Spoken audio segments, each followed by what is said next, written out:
Hey there, I'm Gary Busey, and it's an honor for me to give you this message. This is for the guys of We Hate Movies podcast from Muldoon's basement. That's pretty good. And the anniversary is for 10 years. That's wonderful, 10 years. 10 is the number of new beginnings and challenges. Okay, here's something for you from me. And this is something you're going to watch a lot because it's all for you from my heart to yours.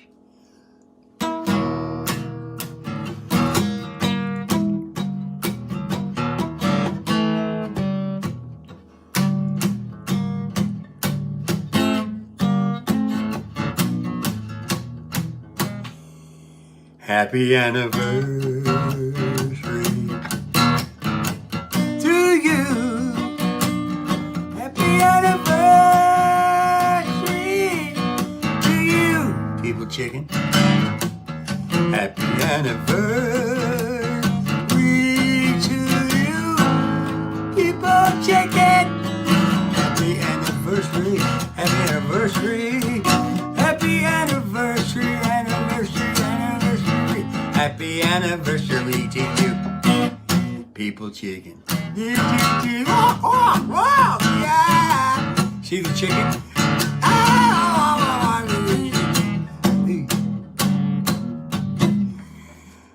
That's pretty good. You know, being a people chicken means you're not ever going to have to go to the dentist. To save money and save everything you can. Anyway, that's from me to you. Happy anniversary. We Hate Movies podcast from Muldoon's basement. So be it.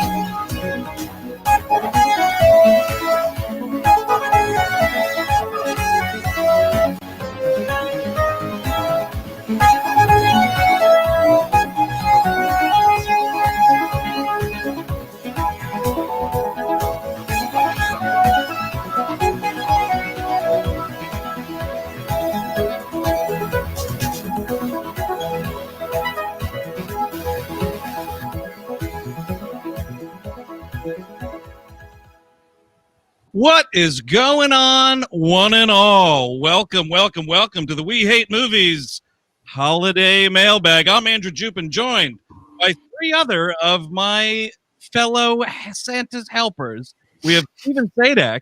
So be it, which is my favorite part of that whole thing. Indeed. Eric Siska. People chicken, my friend. And, of course, Santa Claus himself, Chris Kringle, Chris Cabin. Oh, hi. We are here to read your letters, tell some stories, some cues, drink some alcohol, of course. I got a little High West rye in my eggnog, you know. What are you guys drinking? Currently, I've got myself a very nice rosé, but I've got a bit of a dessert beer, Mad Elf. Oh, Trogs. Nice, dude. Just in time for the season. Mm-hmm. I just got the regular Mega Boss IPA from Newburgh Brewery, which is a great place in Newburgh, New York. And Cabin, you got tap water there, buddy? Yeah, no, I got a seltzer, tap water, and a what is this? A tall glass? Scrag Mountain Pills from Lawson's. Ooh. Oh, Lawson's is great. Yeah, I like Lawson's. So we're pumped. We got a lot of cool letters to read, some stories to tell. Like I said, some Q's to A. But first, we have some big news. Some D's to S This as well. is very important. This is bigger than the Star Wars news. Everyone in the chat, relax. Listen to this news. Yeah. So here we go. Just really quickly. I think the best way to tell is to show. So internet community at large. 3, 2, 1.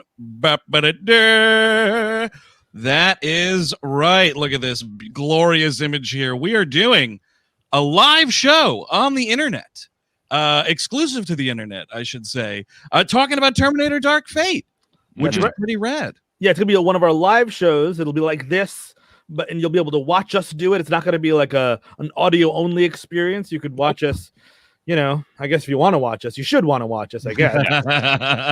But the rad thing is tickets are on sale now. And no, I don't want to use that graphic. I want to use this graphic. You go to onlocationlive.com/WHM. Pick up those ticks. And the date of that show is January the 15th. Is that right, gentlemen? That's right. Yep. It's a Friday night. It's a Friday night, ladies and gentlemen. Ooh. We're starting at 9 o'clock Eastern on that Friday night, so it's going to be rowdy. And there's going to be a Rashomon-esque retelling of the events that led to me, Andrew, and Eric seeing this in Los Angeles in a very nice theater. Yes.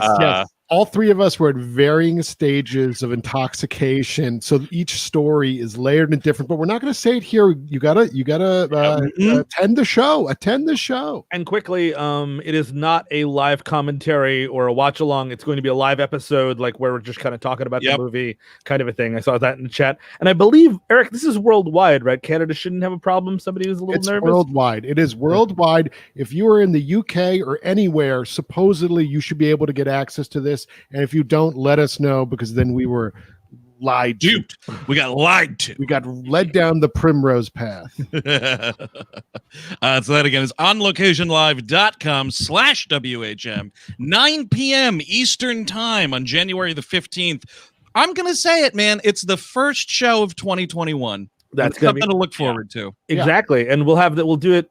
It's going to be great. I'm just excited to just do a live show. We haven't done one in fucking forever. Totally. Like even we've done like streams and stuff, which have been super fun, but like, it'll be nice to have that energy of like, oh man, if we fuck up, people are going to see. Absolutely. Steve, if I'm not mistaken, while we were seeing that, you were seeing Marriage Story with your brother. I was, yes. I did the right move. I will have seen that movie the first time when we do that movie. Nice. Now here's something I just want to get out of the way right now. I have to watch Dark Fate now. No, you don't. You just listen to us talk about Dark Fate. So it's not a recommend. Don't give that away yet. Fuck! You want to get that $10 before you say you like it or not. Please still buy tickets. Hey, come back in this alley. Give me $10. I'll tell you if I liked it or not. Yeah, and that is not to say that virtual shows like this are replacing all of 2021. We are still optimistic, folks, that we can get back on the road at some point. Let's hope. But you know what? This is something for the meantime. So it's going to be a lot of fun. Gentlemen, I think we should get to some letters. Oh my God! Yeah, we should. Yeah. Actually, really quick question, because people are a little. What do we all think about the Star Wars news that everybody's kind of pumping around? Let's get into that. What Come happened? On. Star Wars is hiring us to write and direct a sitcom. It's really exciting. Oh, yeah. Awesome. Oh, great, guys. I should have read the text. I didn't know. Yeah, it's called Cantina Buds. Everyone is. I like this idea. I would love to do that, but everyone in the internet is so excited about Hayden Christensen coming back to play Darth Vader, and I'm like, how are they going to see him? How? Is the guy in a suit? Like, what does that even mean? Are we not doing Darth Vader's voice anymore, or is he popping that helmet off like Boba Fett? Like, oh, hey. I don't understand how that's going to work. Yeah, because like you don't want to be like, Luke, I'm your dad or something. Like, you know what I mean? That's not going to help, because that guy's voice sucks. Yeah, it's going to be auto-tuned to shit in some way. Oh, look at this really quickly. You know what? I got to put the... Vanessa says, my son, 5, thinks Andrew is Santa. And we're all his helpers. Let him keep thinking. And also, like, David Prowse is now dead, R.I.P. Although that guy might have been racist. That's something that we're not talking about. Really? I didn't know that. Oh, no. He had a big stink when he found out that, I mean, he was pissed that he wasn't the voice of Darth Vader because he thought he was going to be. Which is kind of understandable, right? Oh, for sure. But then apparently there was other stuff of like, and they got a black guy to do it, and that's where it gets a little handshaky. Oh, is that right? Yeah. Not to speak ill of the dead, but I do that every day anyway. I don't care. Yeah, I mean, I don't know. I wasn't there, man. But also, like, I was thinking about this, though, too. It would totally screw over James Earl Jones unless there was some sort of, like, royalties deal. But, like, I feel technology has come along enough of a way that, like, you can just get a synthesizer to make it sound like Darth Vader. Yeah. Hayden could act those lines. I guess that's true. Anyone could play Darth Vader. I could play Darth Vader. You know, just go. Yeah, exactly. This is where you need the video element for this show. If you're listening to this in the future, go to the video on YouTube. It's archived there, and I'm going like this. Eric's shoulder waddle is just phenomenal. It is, yeah. Otherwise, pay the $10, come to our Terminator Dark Fate show virtually, and maybe I'll do it again because Terminator's gonna walk like Darth Vader's. A little bit. Well, I guess it depends on the Terminators, but yeah, sure. I don't know. There's a lot of Star Wars stuff to discuss, and I feel like it's teeing up various sideshows that we'll be able to create over the years. Who knows? Let's sleep on the Star Wars for right now, and we'll talk about it on Friday when we cover the new episode of The Mandalorian. Ooh, a little tease there. I like that. Yeah. And if you're not listening to The Mandalorian half hour, that is an hour-long show. That is at least an hour long. 80-minute show. Let's call it what it is, an 80-minute show. That is exclusive to our Patreon, patreon.com/WeHateMovies. Maybe we should retitle it to like The Mandalorian Double Half. Sure. I mean, it's got to get a new name, probably. I'm going to spill some tea here. Honestly, our episodes are getting longer. People have noticed it. We've got nowhere to go. We've got literally nowhere to go. And no one's got trains to catch. We miss our friends. We have the house madness, everybody. Exactly. So we'll probably do like a 3-hour episode on like whatever, on Dr. Doolittle or some nonsense. You know what I mean? It's going to be a 4.5-hour episode. All right. So, Chris Cabin, who's starting us off, y'all? Eric is going to be starting us off. I like that. Whew. Opening act. I hope you guys are good. Oh, come on, man. Monkey steals your peach. Hey guys, first I want to say that I love the show. Thank you. I've been a fan since 2012. Me too. The first couple of years, not so much. When I almost got into a car accident laughing at the Dracula 2000 episode. Man, if you died because you were laughing at something we said, I'd feel terrible. We have gotten this a few times when people say, like, I almost got into a car wreck because of the show. And I wonder how many souls are we responsible for? Because you're right. We've heard it enough where at least somebody must have been, didn't come back from that. Like, right. Now, Eric, before you do it, you have to share all those souls with all of us in the afterlife. You don't get them all. They're not. It's just you have to split them. I mean, when they say a comedian kills, sometimes they do. Well, could you imagine, like, you're fucking driving down the road and then like you're laughing at something and you like go off a fucking barrier, right? And then like the last thing you hear is me going like, "Oh, geez, I'm Jim Belushi." I'm sorry if that happened. And then like St. Peter is like, a podcast. That sounds like a hell what? Thing. Get down. In that case, you're not even doing that. You're doing a bad Gerard Butler Scottish accent as Dracula. Yeah, oh right. Ack. I've also been doing Taekwondo since 2007. Oh, this is the letter, by the way, not me. Oh, right. I am a second-degree black belt in the Chung Do Kwan School. When I heard you request people to write in as whether Monkey Steals the Peach was a real move on the Remo Williams episode, I was all set to write in to assure you that the technique is indeed real. Ooh, it's grabbing nuts. Folks, now we have the documents. Monkey steals the peach is real. We're ripping out testicles. Look, now I want to tell you, we have this chicken bone broth that will make you survive 3 lifetimes, is what it will do. So buy it from me, please. You need those brain flex pills. Mix it into your soup. We got superpowers. We have a new Q drop. Apparently, the monkey steals the peach is real. And Trump is going to do it to Joe Biden, who's already been arrested, by the way. He's in house arrest. You just don't know it. What you are seeing is a hologram walking around.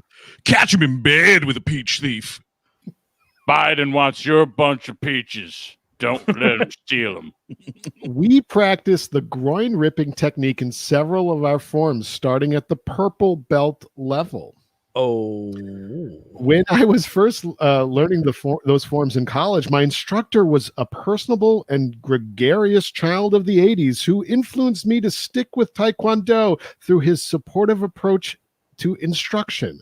And right there, that is someone who saw Karate Kid a lot as a kid and then was like, I can do this for a living. Okay, yeah. All right, guys. Do you want to learn how to do a straight punch, or do you want to learn how to rip some nuts? And everyone's like, yeah, Rip some nuts. Rip some nuts. Rip some. Now I'm legally bound to tell you, this is supposed to be a destabilizing attack. But what it is ripping a ball out. He would refer to the technique as a groin grab, groin rip, and yes, monkey steals the peach. I'm glad that it's being used with that full name. Yep. As I said, I was all set to write in the mailbag and mentioned it to him offhandedly after our virtual class tonight when he replied that the name is indeed okay, guys. Is someone reading along with me right now? What is this word? Someone help me out. I'm not an English person. Apocryphal. Thank you. Oh. What does it mean? What's the definition? Fake. Yeah, like just sort of like an idea, like a story that like kind of like a tall tale, essentially. Okay, well, folks, you know who you're writing into, right? Sounds like 3 out of 4 knew that one. Yeah. Oh, you and your $15 words. No, these are just Andrew Bird fans. Chris got it. It was like trivia, and then you were like, "Yeah, I knew that too." Yeah, I knew that too. Oh yeah, I knew that. I mean, it looks like a Star Wars name right here. So you should have gotten Grand Moff Apocryphal. Oh, actually, hey, not too bad, dude. Mm-hmm. That's the next Disney Plus show. Apparently, his father, who taught him Taekwondo, was a huge fan of the Destroyer book series that Remo Williams was based on. Oh, boy. His father was very excited when the movie came out, and Remo Williams was a perennial movie in his house growing up. That sucks. Yikes. That really fucking sucks. So he was like one of the 20. Yeah. When my instructor started, I think all the 20 listened to this show too, because we got a lot of people saying that they like grew up on that movie, and I dodged a bullet. Child abuse. Incredible. When my instructor started teaching, he began calling the technique "monkey steals the peach" as a joking reference to the movie. And of course, he never bothered to explain that to us college kids. I always believed that it was the authentic name for the technique. I thought it was. And even referred to it as that way in front of more of my junior students when I was teaching. Not only did Remo Williams invent that name for the move, what the fuck? But that's me now. Like, wow. You're having your mind blown, dude. My brother had one of those like karate books or whatever, and it was in there. And it said Monkey Steals the Peach? It says Monkey Steals the Peach. I don't know. I think it might go both ways. I want more dojo people to write in. Now, folks, we have to disavow this here letter writer because we know that Monkey Steals the Peach is the real deal. Okay, but I've played a permanent part attaching that name to it in reality. So in answer to your question, the technique itself is real, but the name is not. Thanks for reading. And I hope to see you when you return to Philly, Alex. There you go. Yeah, I do think that I'm with Eric here. I very rarely side with Eric, but if you saw it in a book and you knew that from that book, it's not just a regional thing. It's Well, books don't lie. Did anyone ever go to a karate class? Is my question in this room. Nope. Oh, I'm so glad I asked. I don't know Chris Kevin's karate story. Oh, it's great, Kevin. The floor is yours. Oh no, I took karate classes for like a year, and then I stopped doing it. That's it. Wasn't there something about like you went because there was like a coupon and then you never went back? Oh, no. A whole year you tried to do this? Yeah. Oh, I thought it was the one and done. I got like, I forget what the how you ascend after white, but like I got like the second level. Like yellow. I think that's yeller. Yeah, I got a yellow belt, and then I yellow belly too. I am. I'm a yellow belly. That's why you stopped going. I'm a yellow Ledbetter. No, I never did. My niece actually takes Taekwondo now. Oh wow! Because I feel like it's kind of a thing that you just like throw kids into, so they're not home all the time. My buddy's dad is in the Jiu-Jitsu Hall of Fame, and when I was in like I was like 13 years old, we're all just sitting around being jerks, and I was like, I'm going to test your dad, and there was a knife in the room, and I literally went after him with the knife, and I was disarmed in seconds. I mean, I wasn't gonna stab him. Dude, did he throw you to the floor and like break some teeth? No, I was on the floor in like seconds. Really? Wow. Yeah. This dude fucked you up, huh? Mm-hmm. So Exactly. great. The martial arts work. They did exactly. Huh. So I wanted to spice it up, so I brought a knife to the proceedings for sure. And if I believe I know who you're talking about. This guy was also a police officer. Yes, he was a police officer. So yeah, this guy was ready to drop me. Is he in the new Alien Nicolas Cage movie Jiu-Jitsu? No, but I want to find out. I want to know exactly what that movie's about. I really am interested. Well, if he's the king of Jiu-Jitsu, I would hope he would be in a movie called Jiu-Jitsu. I can't believe. I mean, Steve, I saw something for that movie like ages ago, and like Nicolas Cage puts out 8 movies a year, so there's no reason to pay attention right away. And then you sent that description, and I was like, aliens are in this movie. I thought it was just like that, sort of like that Matt Damon movie. It's Nicolas Cage. You're just going to be waiting around for like another Mandy every once in a while. He'll keep doing that every once in a while. He's doing the new Sion Sono movie. Oh, really? Yeah, he's doing it's him and that Ed Screel guy from Deadpool. Oh, Ed Screen, I believe. Yes, that guy. Oh, see, we all knew that, Chris, you idiot. Wait, who? He's the bad guy in the first Deadpool. Oh, the British guy. Who could fucking remember? Okay, yeah. To answer everybody's question, that is a cat right behind me on that side there. Oh, right, that's how that goes. There he is. That's a sleeping cat. He's just not going to move. He's not what moving, it is. Huh? He's sleeping. Oh, Steve, man. Put him to bed. Put him to bed. All right, who's up next, y'all? I believe this is me. Yep, okay. That's you. The letter is My Life for You, Jigsaw. Oh, jeez. Jeez, Louise. Hello, We Hate Movies, and thank you for your incredible spooktocular. It should be tucular, but wait. All of us knew that. That's a different toque, dude. That's a Canadian toque. But it's a TOQUE, so that's toque. This person knows what they're doing. Which got me and so many others through a really fucked up October. Thank you so much. Totally. I wanted to share an experience with Sawtooth 15 years ago.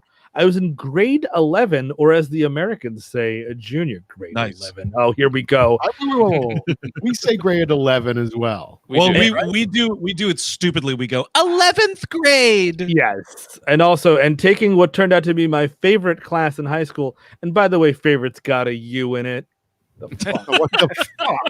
The fuck of you inside of a word. Is this a Pink Floyd album? Please.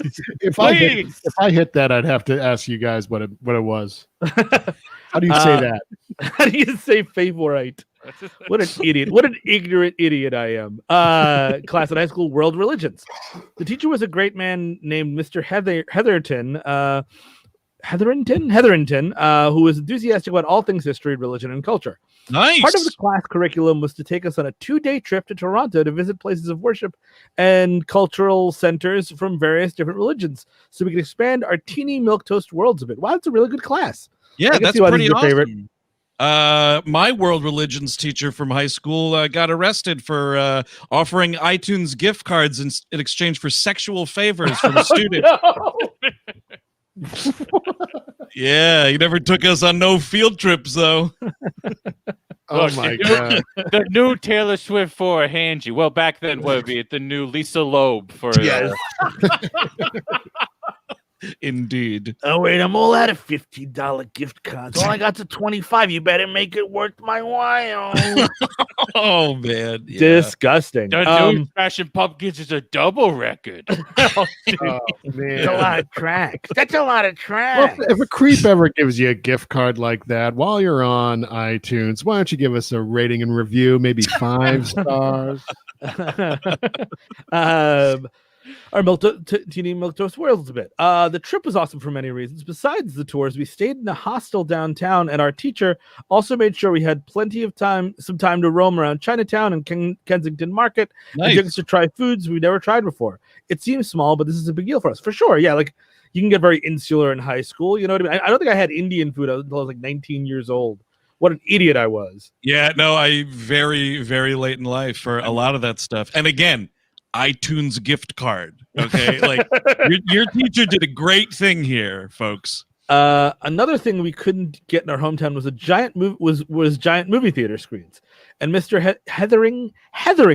Just call him Mr. Belvedere, dude. I knew it was Hetherington. I think slightly before you. I'm gonna start going Mr. H. And then Mr. H was cool. Mr. H was cool enough to get us take us to see Saw 2 at Scotiabank Theater, which in retrospect might have derailed all of his attempt to make us more cultured. Saw 2. I mean, I don't know, see a horror movie for all the kids? A little question mark there. I don't know. I gotta say though, this email is sending me because the Scotiabank Theater is where they would do all the press screenings for the Toronto Film Festival, and I'm very curious if the letter writer or any other Torontonians out there are watching right now.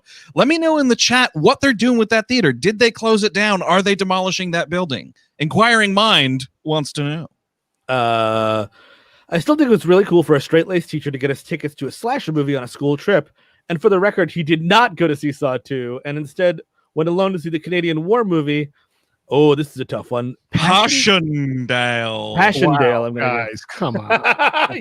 You know what, man? Together. Come on. But I had no interest in Saw 2, not because I was too good for it.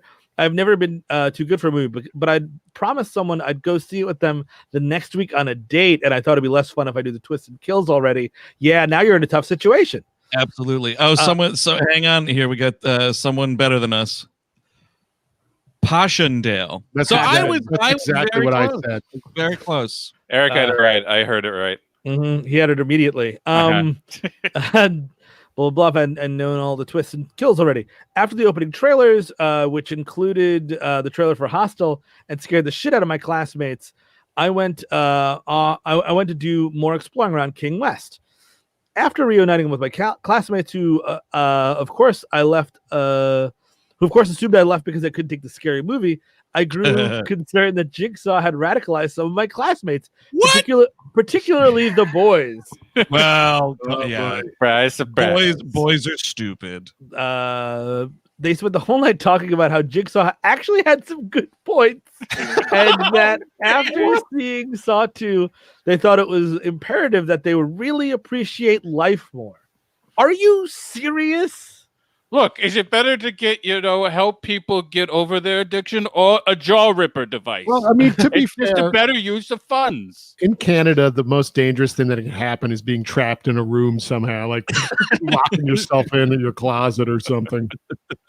Even after some of the guys busted out the cheap, shitty beer they'd smuggled in and started getting shitty high school drunk, they were still trying to analyze whether or not certain characters of the movie deserved to die. Yikes, dude. Yikes times 5, ladies Naturally, and gentlemen. the biggest thought running through my head was, get me out of here. Mm-hmm.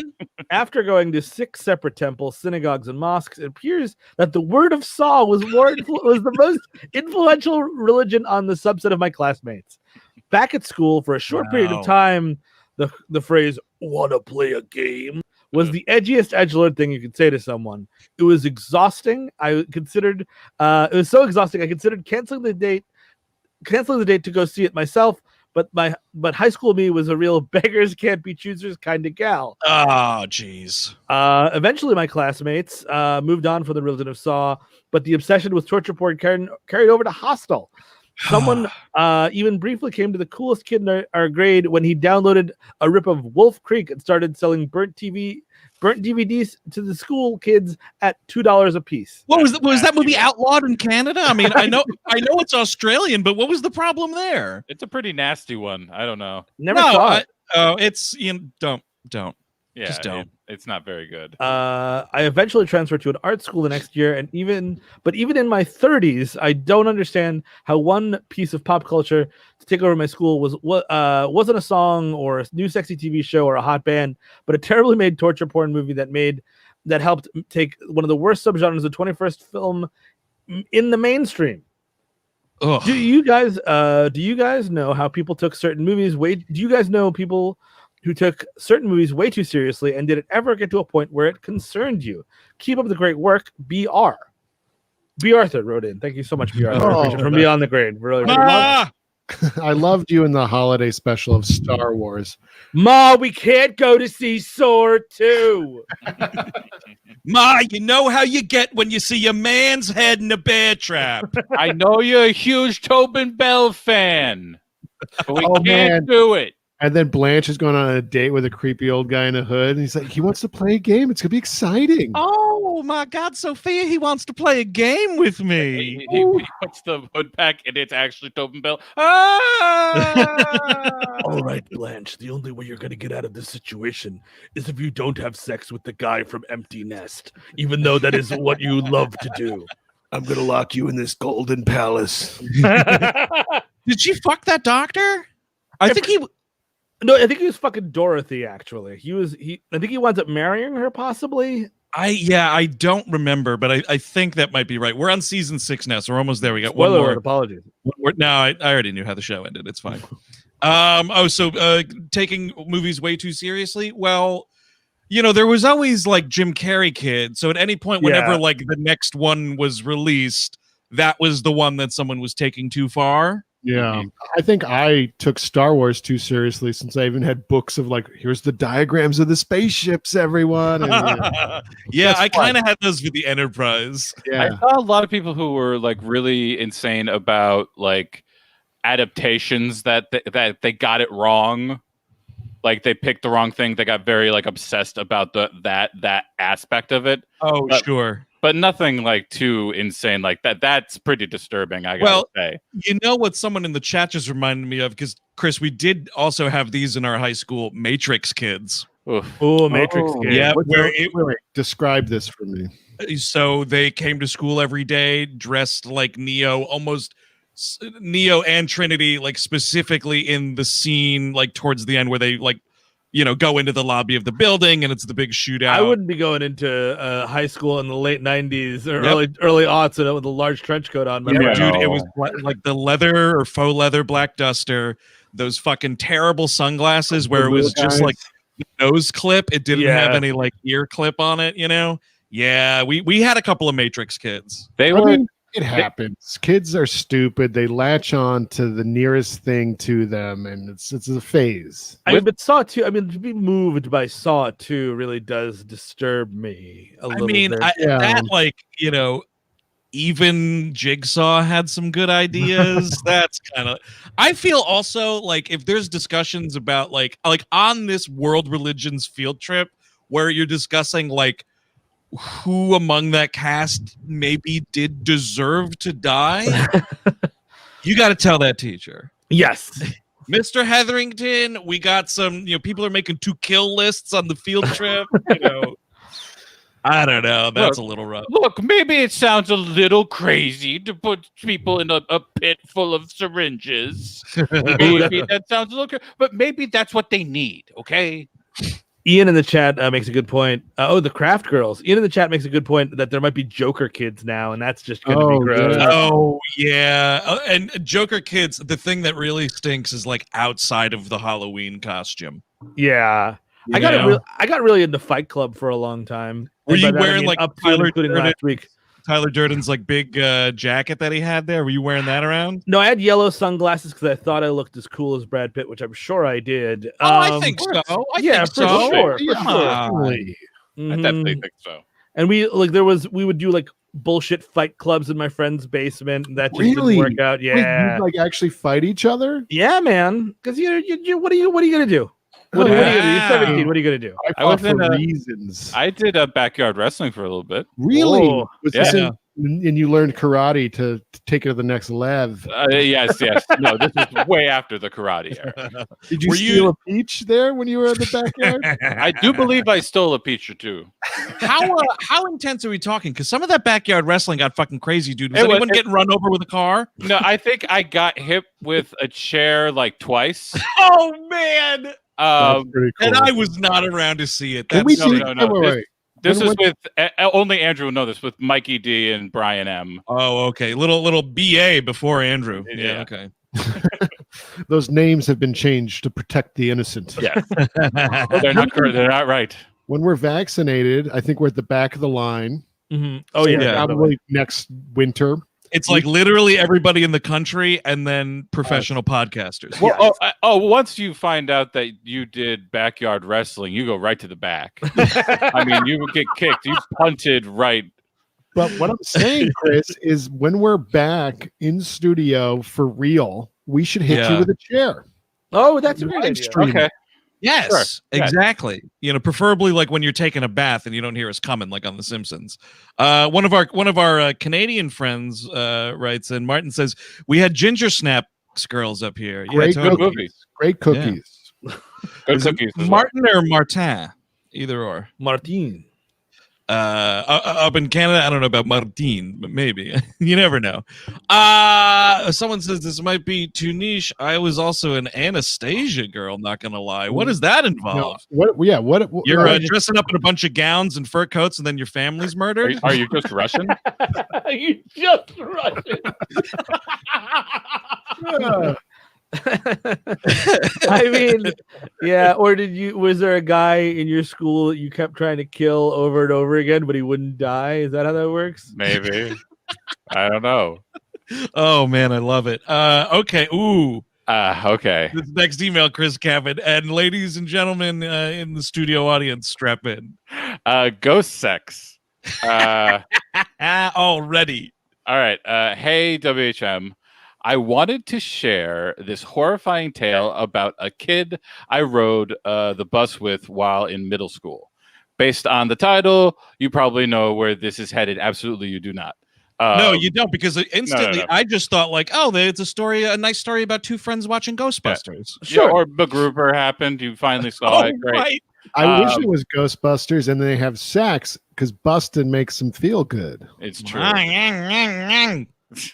Oh yeah, and that part too. Marie Curie sucked me off. Come back here, baby. Oh, she's gone. Aaron and I rode the bus together during middle school. He was small, strange, had too much confidence, and lied all the time. I know Steve, that when guy. did you change your name to Steve? No, come on. When did I ever have confidence? Never. Oh, right, that was the dead giveaway. This makes me think of TRL guy from our past, Andrew. Oh, yeah. A guy who lied about going to be on TRL in a week. And it carried over from high school into college. And Then it he was just going to be on every week. He was going to be on TRL, but it never just kept- happened. It got pushed back all the time. Kept getting pushed back. And the thing that was For so what, stupid Paul? for nothing. And the thing that was dumb as hell was the guy was an incredibly talented musician. Yeah. And it was fun. And we loved watching him play. He was incredibly talented. But then it was just, I'm going to be on TRL. And it's like, dude, no, you're not. Nobody thinks that's going to happen. Yeah. The show's been off the air, but I bet if you ask them to this day, they're still just trying to decide on a date. Yeah, one day. It was the paperwork, it's the bureaucracy. Yeah. The ball's in their court right now, but Yeah, exactly. Okay. Usually these lies were small and insignificant. He said Bruce Willis was his uncle. but that's kind of a believable kind of, you know what I mean, Steve? Because it's not yeah. I don't know. Oh, he's my uncle. Okay, that's not too out of the ballpark. Next one in, that he owned land on the moon. Which he proved with the sad certificate made on Microsoft Paint. Oh, that's cool. One deed to the moon, please. Try telling that to the Chinese government when they own it. Signed the president with a Z. And that he could go to local bars whenever he wanted and get served. He was 13. I need a little more detail on that one. Like, why? Like, because you're saying he was like a small, weird-looking kid. So, like, was he small and weird-looking to the extent that he looked like Danny DeVito, and that's why he wasn't getting carded? Well, maybe. No, I think he was just like a little kid that wanted to feel big. So he's like, yeah, I never get carded because I'm so cool. Right. Yeah. Bruce Willis is my uncle, and I own the moon. That's such a problem. Kids like that need to be beaten. I say that that's a joke if you don't like me saying that. Well, like tiny Napoleon kids, like you don't need any of that stuff. Yeah, Camille writes in, you can get those certificates though, but it's a scam. Of course it is. Charles Parker. You know, I own a piece of the moon. It's called my ass. Yeah. I've got food from the moon. It was very good. I can show you where an American landed back there if you want. All right, here we go. Mary. I own the moon, Mary. I'll bring it down for you. And Bruce Willis is my uncle. Mr. Potter's going to give me a loan so I can buy the moon. Here we go. We're going to be on Total Request Live. Snail says Bruce Willis is my uncle, actually. Oh, well, you know what? Get us photo evidence. We all hate movies at gmail.com or it didn't happen. Hey, hi, Rory Willis. Yeah, we don't believe you. Rory Willis. I hope you felt big tonight. Okay. He lied a lot, but we mostly didn't mind because riding the bus was boring and his stories were entertaining enough. We didn't like the stories he told about having sex with ghosts, though. Those were strange. Aaron lived next to a graveyard. More accurately, he lived on top of the graveyard. Oh, shit. His house had originally been home to the caretaker, but had since been sold off when they passed. So his parents were the new caretakers, or they just lived in a cemetery? No, he was always the caretaker. Thank you, Steve. Yeah, after that axe murder, that fucking place opened right up. I think the demarcation changed, and they sold the house as a separate entity, and the land directly around it was siphoned off. I bet that I really hope though that they got it for a steal, because you would have to literally pay me to live adjacent to a cemetery. Really? Get out of here. Oh, of course. What? Yes. I mean, it depends on the lot. There's a lot. They're all Salem's lot, okay? But here's the thing: if you can harness the power of ghosts, maybe beyond for sexual reasons, also you become a powerful mage. Dad smells the deal here. He's like, they're gonna give it to us for a song because at a graveyard. You don't believe in ghosts, do you? You and your uncle Bruce Willis don't believe in ghosts. Whenever the zombie apocalypse or the ghost apocalypse happened, you're one of the first ones to know. You're right there. You're sure. Kill me fast. Kill me fast. And then you can join the Legion of the Dead. I don't have to see the breakdowns on Rachel Maddow on CNN about oh my God, the zombie apocalypse. No, I just see them happening. I have a heart attack. And I die right there. Chris, that reminds me, I bet you anything, when the zombie apocalypse inevitably comes, Steve Kornacki's going to do a great job of being up on that big board being like, and now this county has fallen to the zombies. Got some more zombies coming in here. Now you think there would be more zombies in Kentucky, but weirdly, they're all... Honestly, let me just... New Hampshire. Double tap there. That's a shaded area because the zombies haven't completely taken it over. We're going to shade that. Only 50% of carcasses are in here, so we're going to have to check back on this county as it comes in. This is going to probably happen before the end of the year, right? I mean, it would have to, right? The results in Maricopa County, they're going to call it a night. Everybody's going home. They're going to be back here first thing tomorrow, Steve. We hear to keep it going here in the zombie percentage count in Maricopa County. Okay, so one October morning, Aaron got on the bus and triumphantly shouted, "I did it! I finally did it!" Being that it was 6:45 a.m. and the fact that Aaron spewed shit almost every single day, no one paid much attention to him. 6:45 in the morning. You're already on the school bus. My God. I had to be on the school bus around that time. Yeah. Oh, I think mine was like 6:30. Yeah, I was like ready to go by 6. I was getting out of bed at like 7:15. God, you fucker. Son of a bitch. No one paid much attention. As he settled into his seat, he said it again. "I did it, guys. I really did it. I finally had sex." We all get the horns up. We all collectively groaned. One guy, Dan, took the bait and asked him who he had sex with. Dan, see, here's the thing. Dan wasn't taking the bait. Dan was like, let's exploit this a little further. It's gonna Ever heard of Carmen Electra, ladies and gentlemen? Whoa. Just saying, she and I got it on. The Hawaiian traffic bus broke down in front of my house. Love it. Well, I don't like to speak out of school, but the whole cast of Party of Five and I had sex. Every last one of them. We were all closer to free. ever heard of a little person known as Kathy Ireland? Well, her name is Sarah, and she's older. Aaron said, smiling from ear to ear. Again, we all groaned. It was hard enough to believe he had sex, but with an older woman, no chance. Dan, ever the shit starter, followed up. Fucking Dan. Love it. Dan, dude. Dan. Followed up asking where he'd met the older woman. Aaron sat back in his seat with a very satisfied look on his face and said, "She's a ghost. She came to my room last night."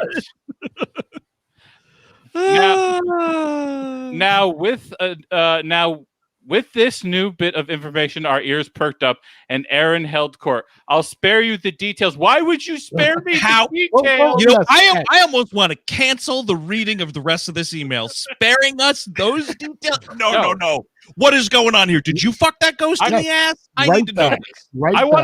I want a Warren report called to fucking absolutely. investigate the situation and then give me a full report of what happened. We need a follow-up email on the next mailbag episode. Also, I'm not even kidding. That's what the second Tenet movie should be about. That What they if it's go back real? to do that? What if it was like a Boy Who Cried Wolf and he was actually fucking ghost, dude? The ghost of Ghislaine Maxwell having sex with minors, ladies and gentlemen. Okay. Disgusting. Okay. Chris ever sounding like the disappointed dad. But essentially, he had awakened. He had awakened in the night to find Sarah sitting at the foot of his bed. She was, of course, really hot. Of course, yeah. And per Aaron was really stacked. He's 78 years old. Look at the bosom on this woman that was murdered in the Civil War. Ectoplasm, right, ladies and gentlemen? Milk the ectoplasm out.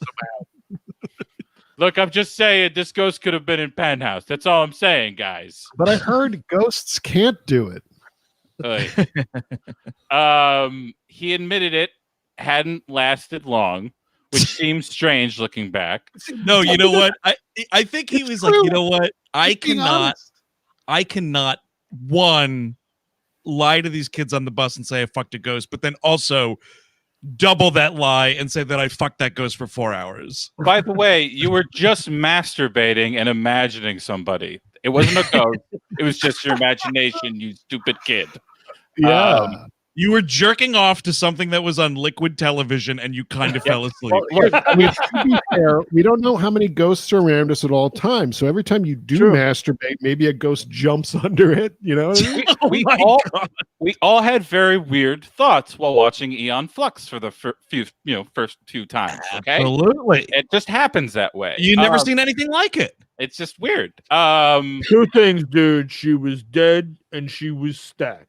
Okay, take it from your friend Aaron, whose uncle is Bruce Willis and owns property on the moon. This definitely happened. I'm telling you, she was a quadruple DG, which I think is what they call stacked in the fashion world. Okay, he gave details that I don't feel comfortable thinking about. Come on, let alone typing. God, you coward. Even as a 30-year-old man, at the end of his story, Neil yelled, "Ghost fucker," at the top of his lungs. And wait, there's just this new person named Neil? Yeah, you gotta introduce Neil. This is not the pilot of. This is not the first episode of Freaks and Geeks. You know. Ecto Sugar! Love it. Where we met on the internet, I was haunting his computer. I was a ghost in his machine. Aaron is only 14 years old, and his partner is 461. Well, you know, I used to be able to just watch pornography and jerk off on my computer, but now every time she switches it and it's a picture of her dead corpse. Annabeth was decapitated shortly after the signing of the Magna Carta. And she says that I have to jerk off to the corpse picture. It's a loving relationship, though. She's very comforting. Eric, did you just make some good head joke that we talked about? Yeah, I liked it. I liked it. Yeah. Also funny. Oh, jeez. That's the name of the boob comedy that this would be, adapted from. But I think we got the ingredients for a great movie here. The zombie apocalypse is happening, and Bruce Willis has to stop it. Like, oh, these fucking ghosts are fucking kids. And this is obscene. I got to go to the moon to bury the amulet. The protagonist, right? So maybe like John McClane's like a side project. Now he's John McClane. It's not just Bruce Willis. Yeah, of course. It's just John McClane. But that maybe franchise is toast. You're good to go. His nephew has to move into a cemetery. Yeah. Ghost Heart. Ghost Heart. Yeah. The ghosts that give you erections. So what did Neil say? What's Neil up to now? It's the Neil Chronicles? No, he just called him a ghost fucker at the top of his lung. A few weeks later, Aaron said it happened again. Some listened to his story, but it happened again. But most writers had lost interest. Oh, that's too bad. A few weeks after that, he said she'd visited a third time. What did they just talk that time? Just visited. Look, we're just gonna sleep together, okay? I'm not really comfortable this time. I'm sorry, but we're intimate enough. A few weeks, but by the time, no one cared. There were no more stories of ghost sex after that. Or Aaron moved a year later. I'm unsure if he and the ghost were able to make it work long distance. So WHM, any paranormal experiences, sexy or not, like a fine wine, you get better with age. Thanks for all you do, Duke from Milwaukee. First of all, awesome fucking name. Yeah. That rules. Ghost story. Definitely no sexy ghost stories. No, not that. No, I never had the pleasure. I got drunk on a ghost tour in New Orleans. Oh yes, that was fun. Did you see anything? No. They're just talking about all this like really, really grotesque shit that was happening, and I was just getting drunk on this very sugary, very alcoholic punch that they had given me. For very discounted prices. I did one of those as well, and there were guys who were there because I think it was during the football season. There are Philly dudes that went to see the Saints play in New Orleans, and they were like falling asleep on their feet drunk, kind of a thing. Whoa, on this ghost tour? Yes, and to the point where the guy, and it was amazing because the guy's like, and the guy's like, do you know? And it was I forget what it was. It was a medical question where he's like, do you know why you bleed out because of this thing? And the guy's like, because your brain's, and he just like woke up out of nowhere and knew the answer. And then he's really? And he's like, I'm actually a doctor. And then he went like back to sleep. That's incredible. We're in New Orleans, and the guy had to be like, guys, you know what? I'm going to refund you. You can leave the tour because it was just really that bad. That's incredible. One time we had an almost paranormal experience. Well, I wasn't having it. So here's what went down. My great grandmother, my Nana, lived to be, I believe, the ripe old age of 94. Wow. Towards the end of her life, though, she was, definitely having health problems and whatnot. And one night, my mother was like, "Hey, kids, we're all going to go." It was like a Friday night. We're all going to go over to Nana's, and we'll order pizzas, kind of just hang out, get some time with Nana before things get even worse, kind of a thing. So we're over there. I'll never forget this. We're eating pizza. We're watching Roseanne. Or no, we ordered the pizza. We're watching Roseanne, ordered the pizza. And my mom goes, because my Nana said something like, "Oh, what are we doing for dinner?"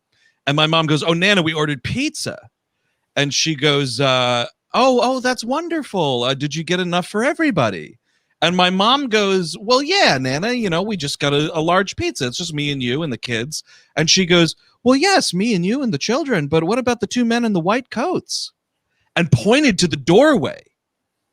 And I just remember, like, I didn't even know what to think of that. I didn't even I was too scared to shit my pants, too scared to shit, man. And it was my mother handled it beautifully. It was just kind of like okay, the pizza's on its way. Let's all enjoy the antics of the Connor family. Well, I would be like, those guys can't, I need 2 slices. Those guys cannot get an extra slice.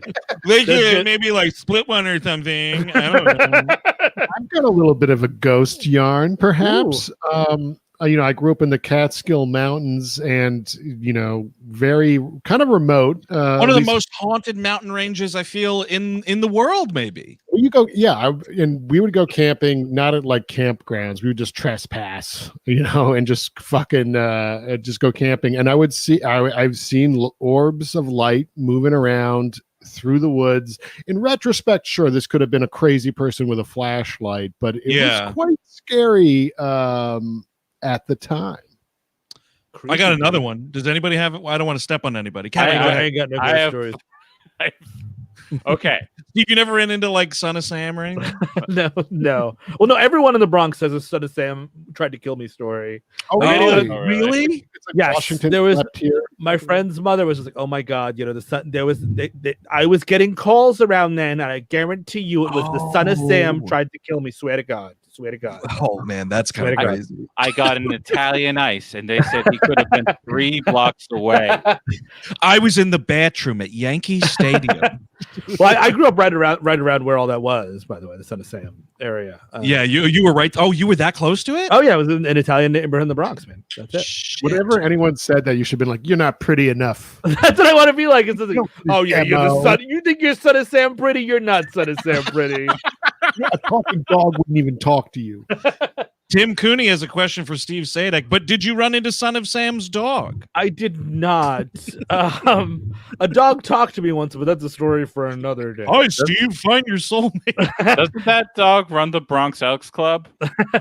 No, Chris, I cut you off with my bullshit Son of Sam story. So, towards the end of my grandmother's life, she was in the hospital, and me and my grandfather would go visit her at least a couple times a week. Yeah. So we would have, and my mom worked at a hospital. So we would have these lunches at this gross cafeteria that had almost nothing. It was awful food. On site? You're talking on site? It was on site. It was on site. Yeah. Trash. So we would of course my grandfather thought this was great. He was like, "Oh man, finally." He would eat big salads, and instead of blue cheese, he would put tartar sauce on it. Oh no! That's wow. And my mom tried to correct him on this on numerous occasions to no avail. So one time, we're talking, and he's like, "It's weird to be sleeping alone in the bed these days." I'm like, "Yeah, I imagine. This is right. Pretty heavy shit." I'm like, "Oh fuck, oh yeah, okay, yeah." How old were you at the time, dude? I mean, I would have been 13. Okay. I don't think pretty you're young. emotionally mature to have that. I've known you a long time. I don't think you're emotionally mature enough to have that conversation until like 3 years ago. I mean, yeah, it just really threw me into it head first. So I was like, okay, yeah, all right. And he's like, and sometimes, usually I could, tap her and she would take care of her friend there. And I was like, did you guys have a pet? And he's like, no, her friend that lived in the closet. Oh my God, dude. Did you run screaming out of the room? No, it's just like, I was just very confused. I was like, oh God, do I have to get my mom? Cause she was still paying for stuff up at the register. Uh-huh. And he's like, her friend died at a very young age, and she died at this house before we bought it. And she always said that her friend was in the closet. And I kept on saying, like, I don't think that's true, honey. But like at some point I just was like, yeah, okay. Wow. And he's like, now it's like whenever I hear it, I just think, yeah, that's her friend there. Mr. Marbles. Wow. And so really quickly, before Bruce has a heart attack in the chat room, yes, we are seeing the news over the transom. Very sad to report that Tiny Zeus Lister has passed away. Oh no.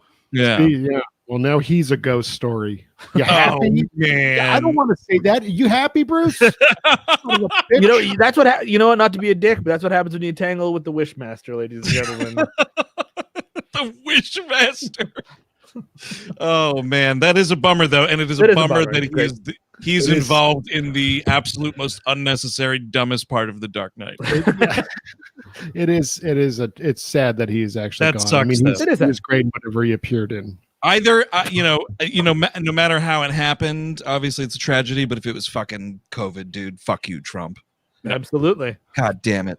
Oh well, that's a bummer.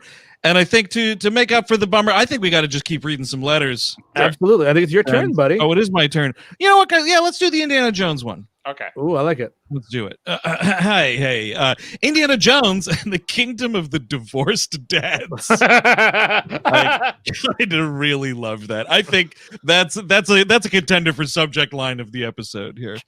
That terrible towel belongs in a museum. All that mahogany furniture, Marion. He belongs in a bar that opens early. Hey guys, I have a story you might enjoy about my divorced dad, Indiana Jones and the Kingdom of the Crystal Skull, and what an idiot I was as a child. My parents got divorced when I was pretty young. So like a lot of divorced dads, who only have their kids on the weekend, my dad took me and my older sister, who got me into WHM a few years ago, right on, your sister's pretty cool, to see some pretty bad movies over the years. I have a distinct memory of us all walking out of B-movie and going, what the hell was that? I imagine they were doing Seinfeld impressions. Except for my divorced dad, who was like, I like the giant woman. So your mother wasn't tall, kids. But the kicker was when we went to see Indiana Jones and the Kingdom of the Crystal Skull. Now, guys, brace for this next part. And some folks at home were kind of around our age, because get ready to die. That movie came out in May 2008, and we went to see it in June, right at the end of the school year. I was just finishing elementary school. Gog! Wow. Gog! That is big wah wah wee wah. Borat.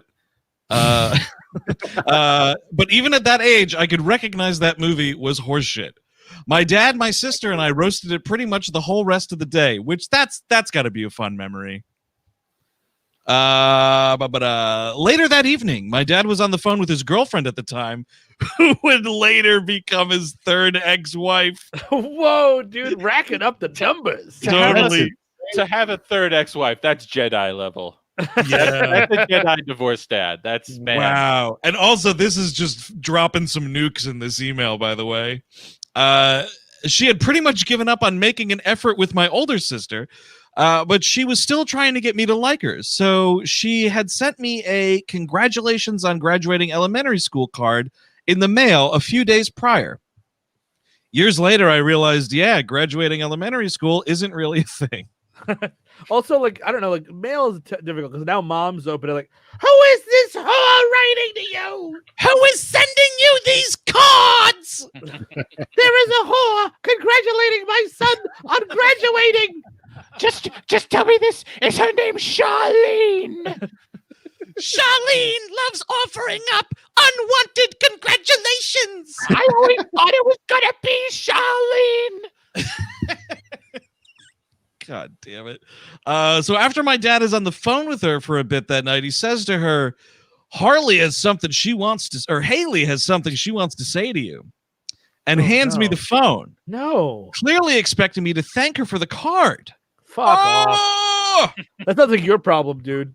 You know what? That's fucking running interference on you and your girlfriend. Yeah, totally. This dad's a douche. But also, I think, Haley, in this moment, this is also an acceptable use of, I gotta take a shit. Look, Haley, I gotta get myself another Budweiser. I guess they changed an America beer, and I gotta show you. Can you hold on to this for a minute? Okay. And hands me the phone. Clearly, like blah blah blah. Okay. Instead, I launch into a rant about how stupid the ending of Indiana Jones was. Nice. And how ridiculous the aliens were. And only when my dad gives me the most exasperated divorced dad look you ever saw did I remember to say, oh, and thanks for the card, and then hand him back the phone. It didn't even come with like a scratch-off lottery ticket. That is the custom up in my country. You can't be giving lotto tickets to kids. Yeah, maybe you can. Were you gifted lottery tickets as a child? Yeah. My aunts all the time. And what happened? It's fun to scratch him. Oh, no, there's a scratch off ticket. Yeah, it is. A Similar. Yeah, scratchers, right? We're all talking about scratchers. Oh, yeah. I feel like that's innocuous enough. But then what happens with the winnings? But I would get them to cash it for me. Yeah, an adult would do it. Yeah, but then what? If you're a kid, though, what is the adult doing with them? I'm not so poisoned by the world quite yet. As you're looking back at this from here. Sure. I see what you're saying. They got married like a year later and were divorced by the time I finished high school. Wow, that's a rough and tumble couple of years for that dude. Yeah, I'm pretty sure it was for non-Indiana Jones reasons, but who's to say? Anyway, thanks for all the laughs. Have you ever hated a movie so much that it caused a fight or some serious awkwardness with your family? Haley in DC. My family didn't really care about movies. Yeah. I mean, we watched. I mean, they kind of liked anything they saw, especially the dirty pictures. Oh, right. A lot of that Cinemax After Hours and whatnot. Yeah. Lots of very strong opinions in the Moore cabin households. I bet from you, right? Yeah, you were probably a little fucking hellion, huh? You just dressing down your parents about the usual suspects. Hey, I didn't start the thing. I learned it from them. I will say, I mean, I don't have that, but I do, divorced dad, and that's what you do. You go to the movies a bunch on Sundays when you see him. So yeah, I saw a ton of movies that I otherwise would not have, such as oh god, what's that a psychic movie with Bronson Pinchot? We saw that. Second Sight. Oh yes. yeah, yep. John Larroquette. Like, that's probably a stay tuned, by the way. Saw movies like The Rainmaker in theaters. You know what I mean? It's just sort of like you just go there, and it's like I don't know. I mean, there's that, dude. I had they fixed it, but I had separated Dad Christmas Eve, and that's how I saw Ernest Ernest Saves Christmas for the first time. So that's I just associate that Christmas that movie with that weird Christmas. You'll get a weird Christmas. I also did that as also another divorced dad Christmas movie for me. Is the Ernest Saves Christmas. I kind of want to rewatch that this year. It's been a while since I've dived back into the Ernest verse. My dad has a vicious hatred for the third in the Before trilogy. No, Before Midnight. No, what the hell's his problem? I can't believe any father would have even seen those. The last movie my father saw in the movie theater, not a joke, Saving Private Ryan. Pack it up. Oh, wow. Movies are over. You can't top it. I will bet you my bank account neither of my parents know what those movies are. Not a single one of them. Really? Your dad doesn't know what Saving Private Ryan is? No. The before trilogy. Oh, definitely not. My parents don't know what that is. No. Yeah. The closest my parents ever came to an art house motion picture was one time, because I loved it so much. It was like my 5th time seeing it in the theaters. I took the 2 of them to see the Royal Tenenbaums, and I sat there like in awe the 5th time, loving it, seeing this movie on the big screen, like kind of like elbowing both of them. I was in between the 2 of them like a little kid, like, oh yeah, right. And we get out and it was just like, guys, right? The Royal Tenenbaums. And they were like, we didn't get it. So my dad's reasoning for disliking before he's like, yeah, that's what you do. You go to Greece and then you fight. And then you just fight like a bunch of stupid animals. Yeah, no one's ever argued in Greece before. He had this weird reasoning. He's just like, why? What is happening here? But those are all those movies, kinda. I don't know. Maybe, I mean, he probably just changed as a person, I assume. But like, oh man, you got something, Steve? Oh no, I was curious. What are we doing here? We going further on. We'll keep on reading. Okay. Why the fuck not? Am I up again? yeah, you go, Eric. Folks at home, if there is a word that's a little troublesome, I'll let you know that I have a learning disability and it is actually violence to make fun of. Now, Eric, it's Rudy Giuliani. Julia Gulia? Yeah, it's Rudy can fail. Hey, gang, I'm a longtime fan of the show, and I have been a loyal Patreon subscriber for over a year. Thought this was an appropriate time to share this story with you. With any luck, we have only a few more weeks until the main character stops being a daily presence in the news. Your lips to God's ears, pal. I used to work in a movie theater in New York, and one night a woman came. See, I can read kind of fast, though. Is that is that anything? That's something. That's definitely something. Doing better than me on this fucking Mad Elf beer. 11% alcohol volume there, ladies and gentlemen. That's why you've quieted down. I'm just getting dark drunk. Sound like a character. Whatever. Fucking great. I used to work at a movie theater in New York, and one night a woman came to the concession stand and ordered 2 large popcorns and 2 large sodas. I didn't recognize her, but when she left, a colleague told me I had just served Rudy Giuliani's wife. Now, is this his cousin wife? Great question. Yeah, I think it's the cousin. Or did he divorce the cousin wife and this is some other lady? I think this might be another lady. Log into the chat. Let us know. Is Rudy Giuliani still currently fucking his cousin? Yes, please let us know on his fucking situation. By the way, Rudy Giuliani, when he was running, I think when he was trying to become the Republican nominee, he did use Rudy Can't Fail as his big rally song until somebody was like, that stands for rude boy, right? And he's like, yeah, I'm a rude boy. I married my cousin. Of course I'm rude. I'm quite rude to the homeless. I'm the rudest you'll ever see to a prostitute. I'm very rude to my family tree. I bet when he comes, it's like his hair dye running down. Oh, sure, dude. That's like the penguin having intercourse. Black gold, they call it. Mm-hmm. All right. So, and he was seeing the movie. We only had one screen, and while it doesn't matter, I believe we had a re-release of Deepa Mehta's Water playing. Never saw Water. Never did. It's fine. Chris Cabin, it's fine. Yeah, what did your father think? Beat him up over it? Yeah, I would. You fucking did the old monkey steals the peach to your dad over Deepa Mehta's Water? They wouldn't wash clothes like that. In the river like that? They wouldn't do that.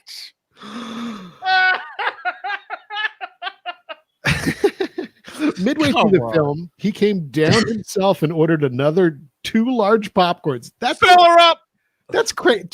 So that's you go a lot of popcorn. You have 2 buckets of popcorn already, probably pushing it, and then you finish them, and you get more. Your dinner. You're just eating popcorn for dinner. I love popcorn, and I will eat popcorn for dinner, but that's a little excessive. What do you think, Chris? Is that excessive? I think that is a little excessive. Hey, in from the YouTube chat. No, yeah, I mean that's also valuable. But where the fuck was it? There we go. No, fuck it. There's so many chats going here. I love it. But hang on, everybody slow down so I can click on this. There we go.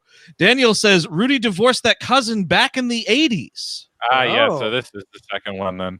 Oh, that's too bad. Cousin fucker. All right. Like ghost fucker, remember? This was either late 2006 or early 2007 when it still seemed plausible that he could be the 2008 Republican nominee. I remember thinking it was cool that I had served a potential future president, even though my only interaction with him was to be careful with the salt shaker because it poured quickly. No, you know what? And then if this person didn't say that, he poured way too much salt on it, the arteries clogged too much, and he'd be dead by now. So way to fuck it up. Way to fuck it up. That's like that old legend of like, oh, I was the one guy who bought the one painting from Hitler and let him live through the winter and he didn't freeze to death. You see, if there's too much salt on the popcorn, it soaks up all the bile. That's right. And then it doesn't dribble down his chin. All of my black bile is falling into my huge popcorn. That seemed like the end of it until the movie ended. It was my job to clean the theater between showtimes, and when I went in and I found a giant pile of popcorn on the floor, Come on, 4 large, completely empty bags. What? They were fucking on top of it. That's what happened. I have no idea what happened, but it looked like they'd been purchased simply to be overturned on the ground. This wasn't as though a bag or two had accidentally been tipped over, since my coworker had the broom and dustbin up in the mezzanine. It took 10 minutes to clean up. Jesus. Using one of the bags and a shovel. Okay, you know what? I know your cinema has one screen, but that doesn't mean it has to have one fucking broom. What is that about? Good Lord. Now, Rudy, you just spit in this popcorn, and when it gets too soggy, we'll get another bucket. Oh, okay. God. And then we just empty it.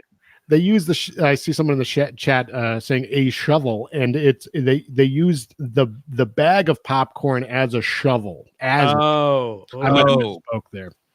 Oh, but wow, what an asshole! Yeah. Jesus Christ. This was more bizarre than anything, given who it was, and since I had certainly cleaned up worse message than popcorn. Now that's a person they typoed. Worse message. Yeah, they typoed. You didn't. They typoed. You didn't reado. I want to specify that in case one of these guys blasted me for not saying message. Like, oh, you don't know what a message is? Well, message. The massage. Another time. How about a massage? I'm bathing in popcorn as I always do. How decadent. This puts another 10 years on my life. I bathe in popcorn. Put the butter on my head.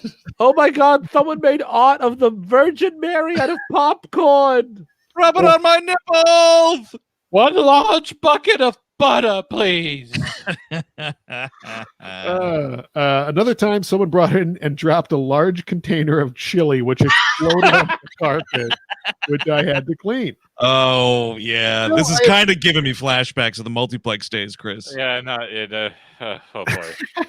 Still, I have no idea what they were doing in that theater, though. The idea that he was deliberately making a mess seems more plausible with each news cycle. These poor people are going to pick up after my mess, baby. Thanks for all the laughs and for keeping me company when I'm up all night with my newborn, Ryan from Brooklyn. And thank you, Ryan from Brooklyn, because you're from Brooklyn. You know how people talk. You're not that's right. Fancy words to seem fancy. Wow, Chili. that is something. The chili is exciting. Anytime, it was always the worst, right? Like when you went into the theater to clean stuff, you flipped them lights on and someone had snuck in hot food and it was a disaster zone. Of course. I don't recall specifically picking up chili, but like definitely nachos, Well, right? I mean, just imagine that you're like sneaking in Wendy's and you got the large cup of chili that you would go right, and you're there to see History of Violence. And you're fucking like, yeah, I just got to take this big scoop and oh no. Well, you want an old Western when you're eating chili, I think is the idea. That everyone around you feels like they're on the range a little bit. Open range. You can sneak it like you're going to see like Unforgiven, big tub of Wendy's chili. That's fine. This did reading this letter though, or hearing it read to me so eloquently by Eric, who's a great reader. One of the top. Magnificent, dude. Don't let anyone tell you otherwise. Yeah. It reminded me of one time I had an encounter with someone while working at the concession stand at the multiplex. It's a popcorn situation. And this person, I have to say, there's no way around it. They're definitely dead, because this is what happened. This person came out not in great shape. Large popcorn, and we're talking, it was the old bags, right? It was the big thing, right? And fill up the popcorn. He made sure I patted it down to be able to smush as much popcorn into the bag as possible. So it was a lot like, could you tap that? You just tap that down a little bit, get some more popcorn on there. No, come on. We're not patting it down. I was patting. And then, if you were disgusted by that, buckle your seatbelts. So then you have to do the ubiquitous, would you like butter with that? Oh, yes, most definitely. Okay. And it was a pump thing, right? And it wasn't self-serve, so you had to do it. I would do a pump and then another pump and then turn. And he was like, you get a little more than that? Like, okay, another pump. No, you know what? You're a little more than that. Look, went back. I did another pump, went to give it back to him. He goes, I'm not kidding you. Can you just put the butter on it and I'll tell you when it's enough? Oh, no. Look, I want my hand to be wet when I'm holding it from the bottom. Is the thing. God, today. Dude, it gets so much worse. I don't want to hear a rattle. I want to hear a swish when you shake the bucket. Dude, get ready.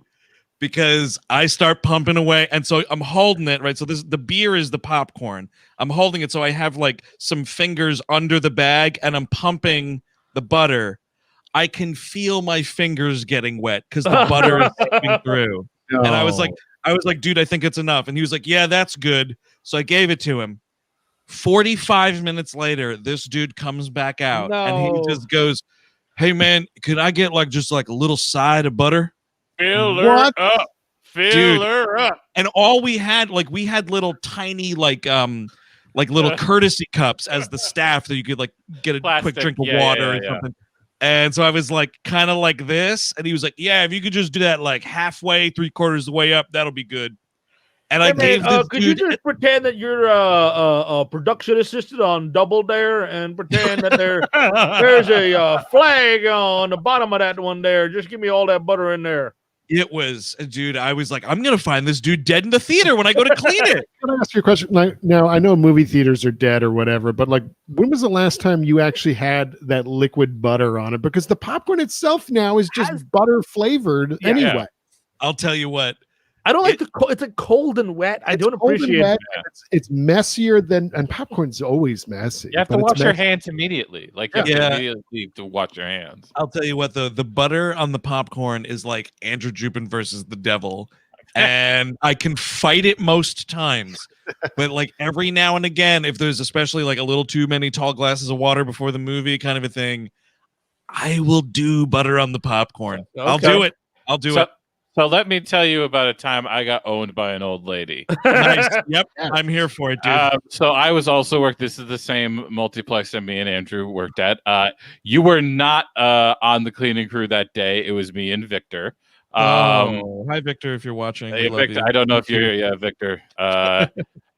Victor and me were on this. I think he left before this was noticed because we started. There was one lady there and I saw something something was weird with her. She was definitely older. I think the movie was shit. Shit! The movie, yeah. The movie's an actual movie. Is there shit a movie? Is there shit movie? It might have been Men of Honor, Andrew. Oh, Cooting Jr. as Cookie. Yeah, I think it might have been that one. Robert De Niro plays a seafaring racist. It sucks. It's not very good at all. It's bad movie. This lady is the only person left in the theater while the credits are going. So we start sweeping up down it's one of the smaller theaters, so we start doing it, making sure we're not blocking her view. And I get closer and I notice that she's picking something from her stomach/groin area and putting it to her mouth. And Victor had left at this time, and it had stopped. The act?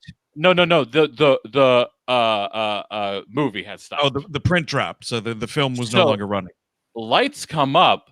I noticed this lady has poured a large popcorn all over her like windbreaker groin stomach area, and is just picking pieces of popcorn up like this. Oh, She then Chris, looks me almost dead in the eye, and stands up with it dropping all to the ground.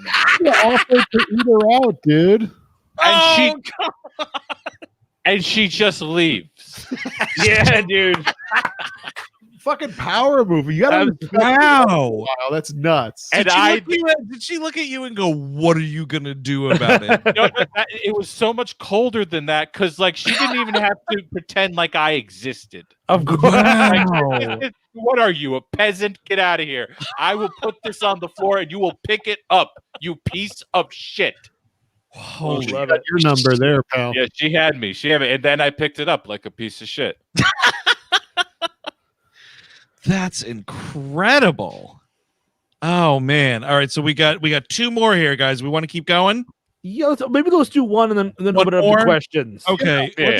Let's do the last one. Okay. Who should do it? Whose turn is it? Is it my turn? Who? Yeah, go for it, dude. Okay, I'll do It it. is now. Okay. Law schooled. Hey lads, your recent mentions of The Firm reminded me of the time I passed my law school's professional responsibility class. Oh, a little bit over here. Yeah. Wow. Anyone who becomes a lawyer is the enemy. By watching that 1993 goldmine of ethics violations and Holly Hunter. The professor was a judge who didn't have the energy or the time to be teaching our class. It was perfect. The first day he walked in, announced the class would be just a series of guest speakers and passed out candy. The only grade for the course was, quote, a 15-page paper on something that deals with the rules of professional conduct. What's this, a senior auditor class? Like 7:30 p.m. at night? I'm going to be a lawyer. And also the R, the P, and the C in rules of professional conduct are capitalized. I wonder if that's some sort of lawyerific situation. Yeah, that, from my days in law school, I remember. Oh, that. right. Yeah. Oh, I forgot. Oh, cool. Yeah. I took this vague assignment to heart, signing up to write my paper on ethics violations in the movie The Firm. I had 12 weeks to work on it. So I got all settled in to watch the movie for the first time the night before it was due. By the way, 12 weeks to write a 15-page paper on a movie, you wouldn't last a fucking day in film school, buddy. We had to crank those things out about movies weeks on end. Oh, yeah, you have to be able to bullshit all the time. Yeah. Stop bullshit. I kind of missed it almost, right? Oh, like, man. isn't it fun? Just Really just pulling a real like long paper right out of your ass. yeah. When I took a crime and film class, it was a senior auditor class. It was during my last semester of college when I needed like fucking 40 credits to graduate. And I really crammed it in. And the teacher, the professor was so out of it. He would call movies that were based on true stories documentaries. So he's like, today we're going to watch the documentary Serpico. And I just was like, Jesus Christ. I'm pretty sure that's not a documentary story. You fail. You failed the class. Today we're going to watch the documentary Fargo. According to the opening text, it is a factual film. Wow, look at this. Hey, Chris Cabin, like-mindedness here in the chat. The documentary Fargo. I love it.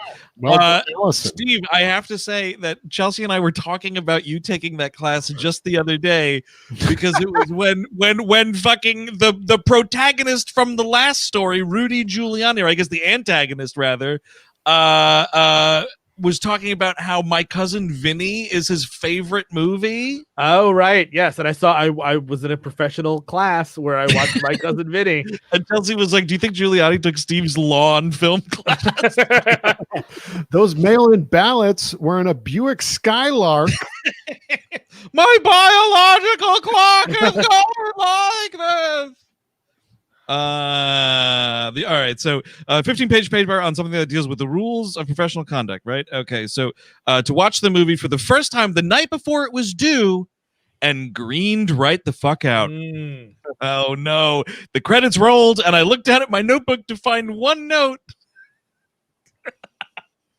Gary Busey teeth. Okay, I can do this. I can do this.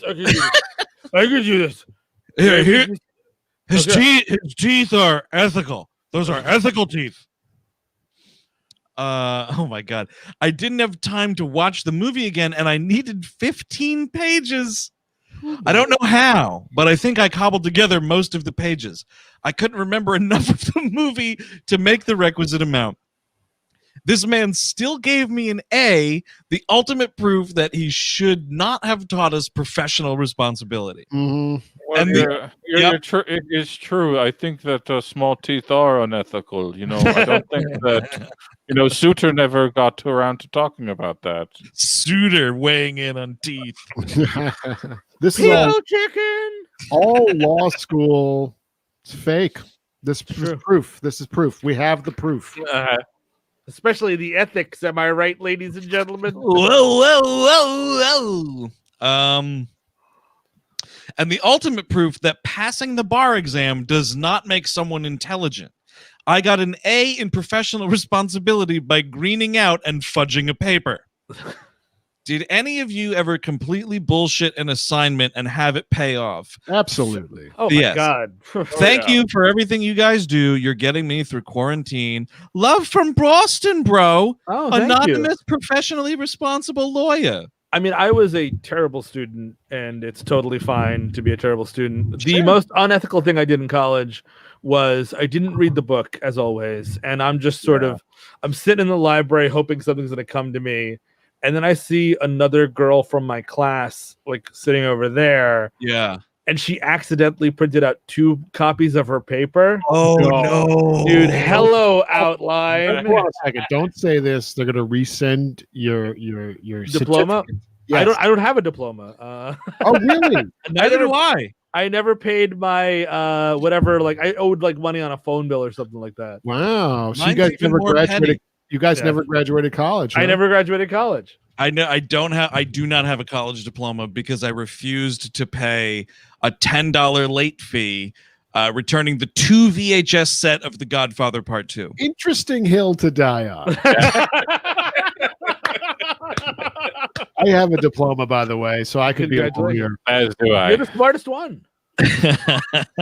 You are. See, Eric, all of this self-doubt, dude, you're the smartest one.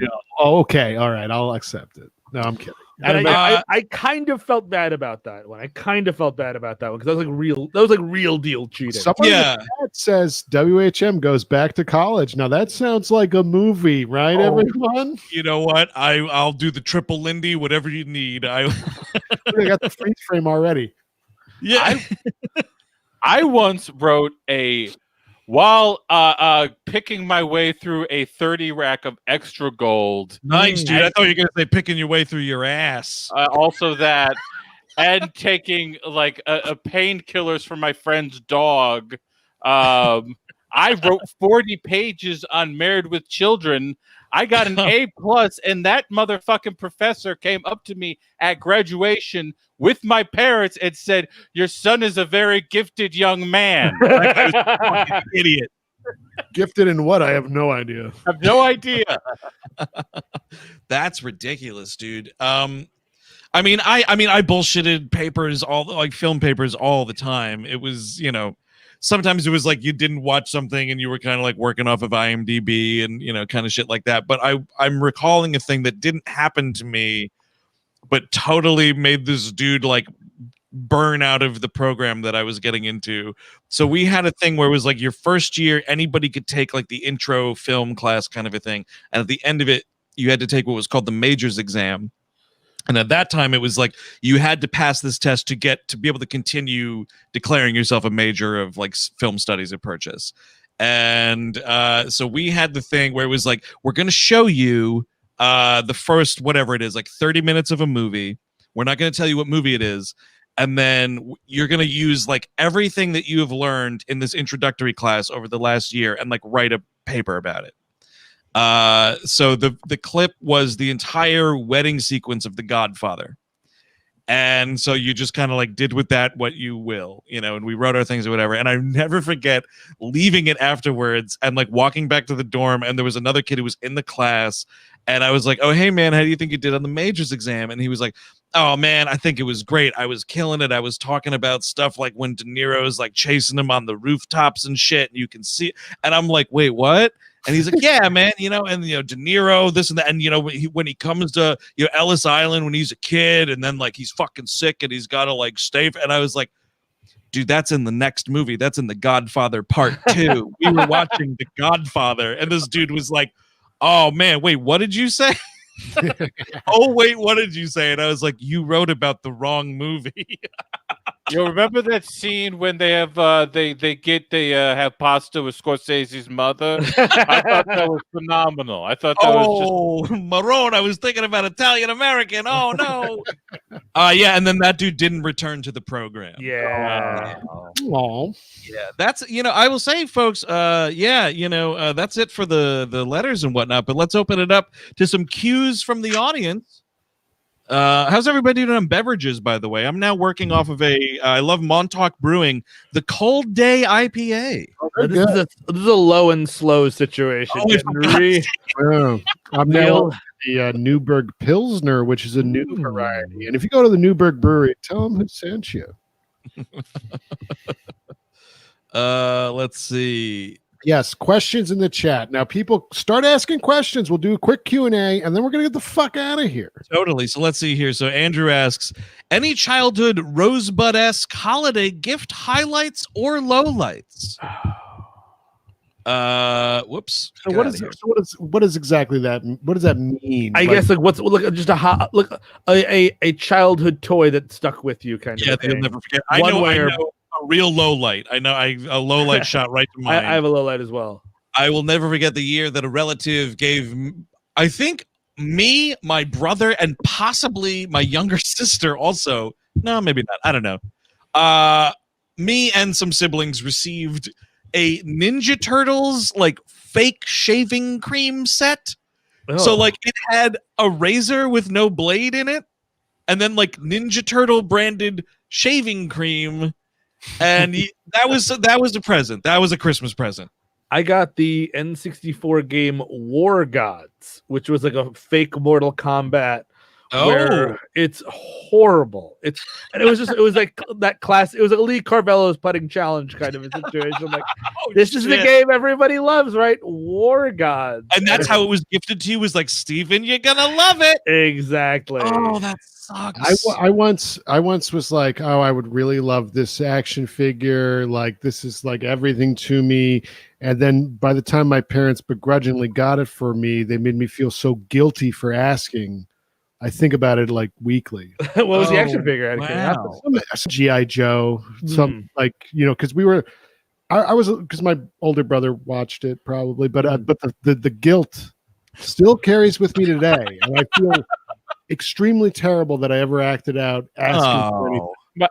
My cousins and aunts had a couple of them had a rotating line of boyfriends and partners that weren't great. They would come to Christmas. They weren't great at just like, figuring out right off the top of their heads what they should get, say a 12-year-old.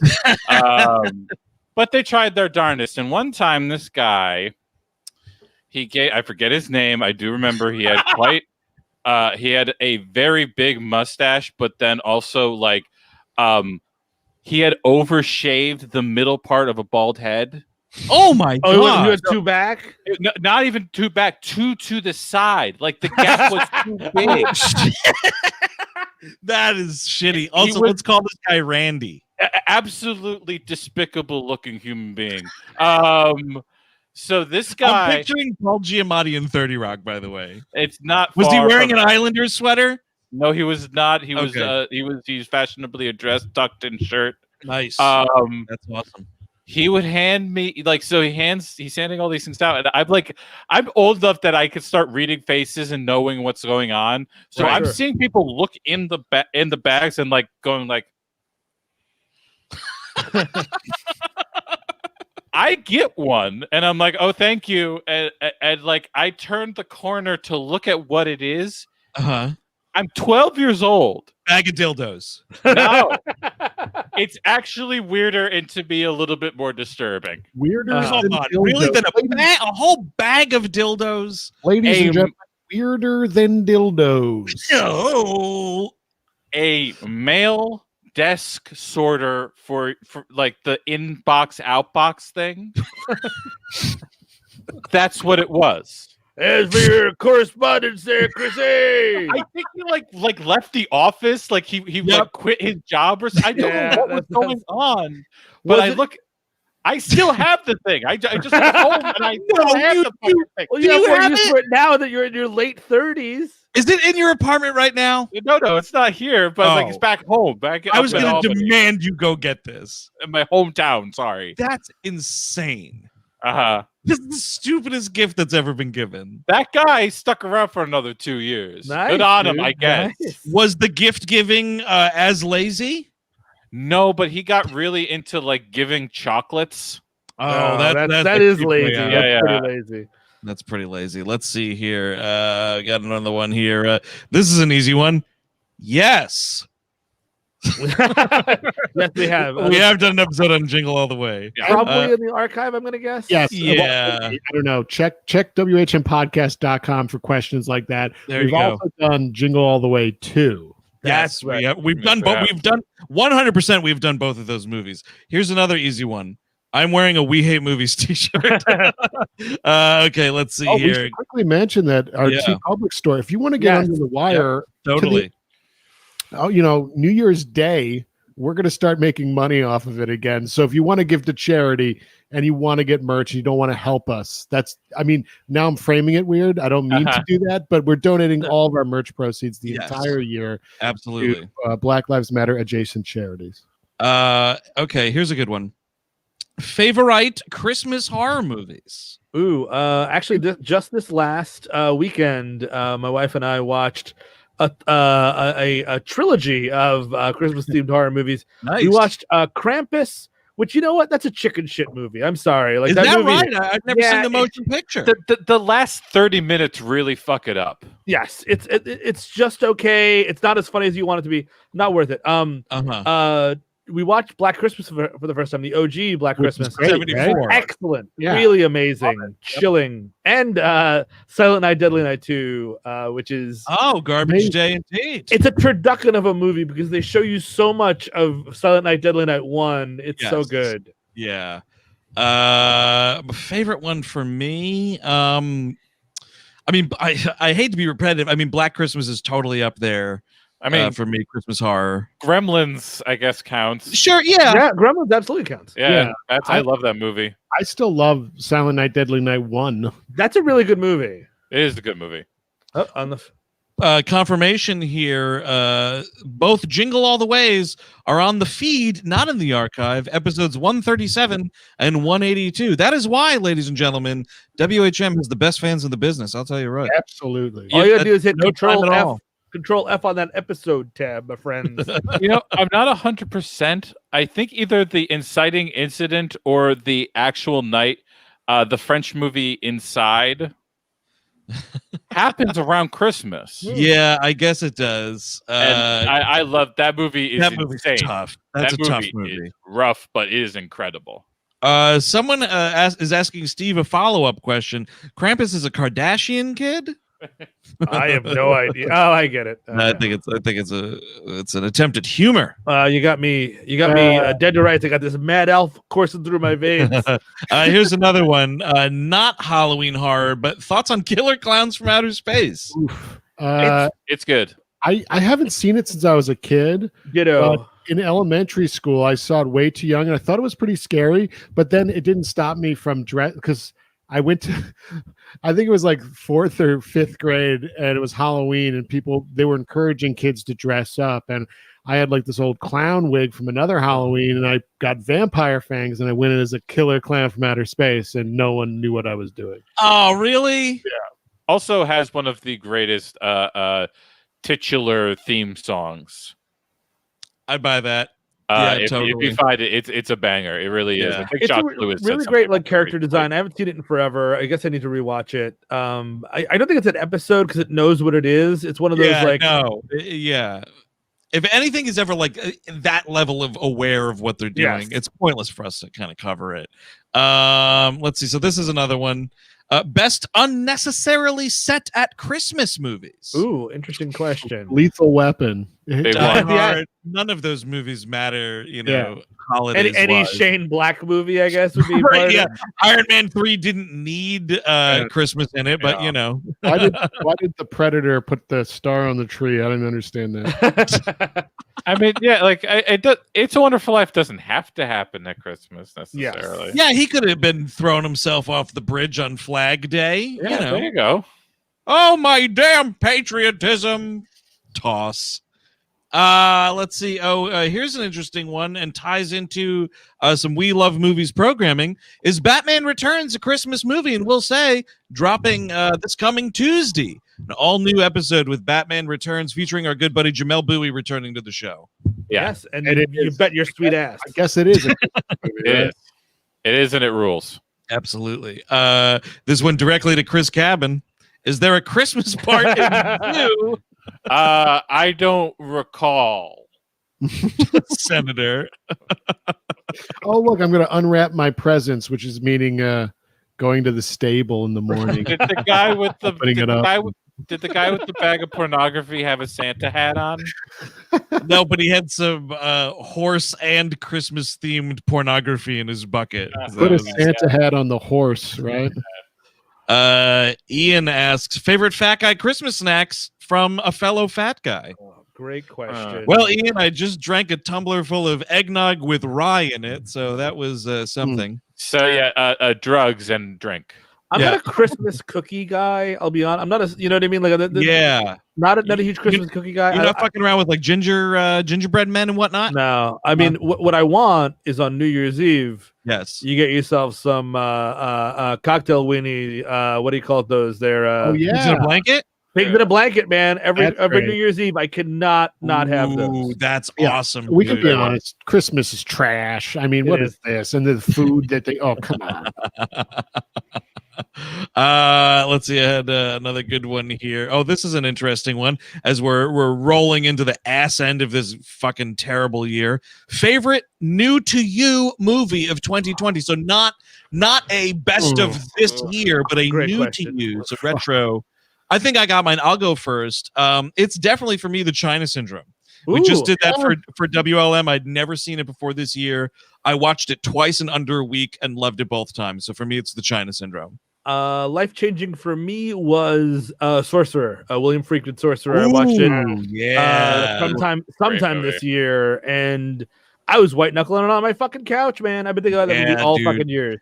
Oh my god, somebody guessed it was going to be Sorcerer for me. Somebody named AK Syndrome figured it out. Nice. And you know what? Somebody also asked to see my cat. I'm gonna go do that real quick. Someone here, Paul, saying Clute. That's another good one. The only reason I brought up Paul's comment is because I tried to click on someone else's and the list changed. There it is. There it is. Yeah, I can't remember. Follow my Letterboxd if you want to know what the fuck I'm watching. But I think I agree with you, Andrew. The China Syndrome I saw for the first time this year as well, and I thought it was an amazing picture. I mean, it's also from this year, but Steve McQueen's Lovers Rock. Ooh, yeah, really is. I finally got around to a Cabin like 2 days ago, and it's magnificent. It's really incredible. You should watch it right now. It's incredible. What movie? Lovers Rock. Oh, I really want to see that. Small Axe dude, Steve, definitely strap in. Like 70 minutes, you're in and you're out. It's fucking beautiful. I like that. Here's another good one. We'll take a couple more. What's the worst movie you've been forced to watch with family over the holidays? I remember there was an Armageddon screening that involved a lot of tears, and I was looking around like, really? All right. But that's not like bad. I mean, I still remember being in awe of the movie. I mean, this is like old hat, but like, my mom is still like loves Love Actually. Oh yeah. And every time I go home for the holidays, I will endure a screening of Love Actually. Right. I mean, you could do worse. You can watch that fucking Last Christmas that Emma Thompson wrote, and you can fucking apologize to me immediately. I think Eric I got out easy with that. Like I don't really spend time with what we call family. But I remember, I mean, it's a bad movie, but it's kind of fun. So maybe it's a non-answer. But I remember the only time in my entire life that we're going to the movies on Thanksgiving, and it felt like a huge event. And I was so excited because it was Arnold Schwarzenegger's End of Days in 1999. Nice. I was like, oh yeah. And then the movie was kind of trash, but at the same time, it was kind of fun. So I don't know. I guess that. My family wasn't a go to the movies on Thanksgiving either, but we did once and only once, and it was A Bug's Life, and I'm like, that sucks. That sucks shit. Me too, actually. Now that you say that. Yeah. Oh, really? Yeah. That's Woody Allen being like, maybe we should. That's Ant. Ant. It's, Oh, geez, I'm an ant, and here comes Sylvester Stallone Ant. Well, Yeah, I should interesting. take my own larva. I don't know. So you got Ants with Woody Allen, and then you got A Bug's Life with Kevin Spacey. That's a David fucking Alien Foley. versus Predator situation. And David Foley's the lead. Yes. David Foley is the lead of that movie. I saw rest in peace Robin Williams in Flubber. Oof, on Christmas Day? No, that was a Thanksgiving one, I think. Oh, okay. Oh, yeah, that stinks. And that was tough. That was tough to get through. Okay, here we go. Last one of the evening, folks. Let's take us home here from Blake asks, worst holiday specials? There is some, and I haven't seen it in forever, and I think it's lost in the sands of time. It's some rank. It was I think it was a cartoon where it was like people living in a clock with a bunch of mice. Am I nuts here? I think it might be called The Night Before Christmas. It sucks shit, and it was always on in my childhood. It's a race now. Maybe somebody's gonna help me in the chat, but probably no one is because I'm the oldest. Ooh. And my face is as red as Santa Claus with this mad elf beer. Dude, this beard's kicking your ass live on the air. I'm loving it. It kind of is. It's all right, Steve. We support you. It's okay. Good. You got this, Steve. I'm not sure if it's a special, but there was a Christmas episode of The West Wing where Toby has to forgive his Jewish gangster father who comes back to him. And as somebody whose grandfather was friends with Jewish gangsters, I'm like, get over it, man. Like, what the fuck? Like it's this big brooding scene where he's like, I don't know if I can let you meet my children or meet my wife. And I'm like, get the fuck out of here. Be fucking happy, you piece of shit. Come on. What you have to... As per always pro mafia, Jewish, Italian, or otherwise. Absolutely. Whatever. I have not seen too many holiday specials, but the Star Wars one is actually good. It's probably better than Revenge of the Sith, so I say check it out. I think I'm gonna rewatch that this year, dude. Yeah, I'm planning on it. Is it still on YouTube? I don't know. I have it burnt on a DVD from some nefarious source, and I'm just the Garfield Christmas still slaps. Oh! I love that one. No, dude. No, it does not. That's the movie where the fucking grandmother's like, "Oh, Garfield, thankfully you're sitting on my lap. What with my husband dying right before Christmas." Yep. I love it. Way, Every year gets a little harder, Garfield. Yeah, Garfield, I wished one thing from Santa this year, and it was to be fucking dead. Well, Danielle Huss actually has a great idea for the beginning of next year. Pro Mafia We Hate Movies t-shirts. I love this idea. Yes. Yep. We're That's definitely a great idea. I don't own any of our merch, but I would own that. I would absolutely own that. Dude, you don't own any of our merch? I don't know. I'm walking around like a big fat fucking billboard. That's it. You're a better man than me. Strutting around town. Someone in the chat keeps on mentioning the TJ Hooker episode, Sleigh Ride, which is, yes, that's an excellent Christmas episode. And it was The Night Before Christmas. People in the chat are correct. It was what I was talking about. The gross mouse one. Oh. Good Google image search. You'll throw up. God. Isn't there also a like pseudo Christmas episode of Dinosaurs? Am I making that up? Is that? Are you just talking about The the Ice end Age. of dinosaurs when the Ice Age is about to happen? Yeah, that's when Earl Sinclair went for his final sleigh ride. Did like the X-Files ever do like was it Santa Claus or was it like a serial killer thing? No, I mean they never did that, but I feel like there was probably a set at Christmas episode that I don't remember. There's a terrible Buffy Christmas episode with Angel, and he's like, "Oh, I killed all these people." I think it's called Amends, and it sucks shit. Oh, really? So that's like Yeah. what, like season 2, season 3, Yes, maybe? I think it was. Yeah, like, Buffy's trying to ice Oh. skate. It sucks shit. I should tell you guys. My wife is rewatching Buffy, and I'm watching it along with her. Oh, Yeah. Oh, nice. The idea that I'm supposed to suffer Xander with this song, Yes. it's a real roadblock. You're He- tossing right out at me. He ages poorly. Like, because as a kid, I was like 16. I was like, "That's the coolest guy on the show." And now I'm like, oops. as an adult man, I'm like, that kid sucks ass. That's the thing, dude, because I didn't get to Buffy until a coworker at the Burns turned me on in like 2008 or so. And so I was immediately able to be like, oh, that dude sucks shit. I have no idea what any of you nerds are talking about. Well, I think, you know what? Let's cut it there, gang. We've been having a ton of fun here tonight. This has been a supersized mailbag episode. But hey, it was the holiday spectacular. You know, we got to do what we can here. Obviously, as we get to the end of the year, big thanks for everyone who has, again, just stuck with us through this year. This year has, speaking of suck shit, it's been really trying. So it's been really rad, knowing that a lot of you guys are taking in the programming and like using it as a distraction and stuff. That's incredibly, flattering and humbling and whatnot. So, we are hoping here on, I believe, also the first night of Hanukkah, if I'm yes, not happy mistaken. Hanukkah to celebrate. Happy Hanukkah, of course, and Hanukkah, have a great holiday. Hey, Chris, every which way. half happy Hanukkah and a quarter happy Hanukkah to myself as well. Oh, okay. Hey, Eric, I'll see you at Christmas. Yeah, I guess Steve. Well, Steve don't know that. That's only for the haves and above, dude. Yeah, exactly. I'm in the quarter end of the lane, my friends. Sorry. All right. Well, we will continue doing these live mailbags into 2021 because this is just so much darn fun, everybody. So until the new year, I'm Andrew Jupin. Steven Sadak. Eric Siska. Chris Cabin. Take it easy, and we'll see you in 2021.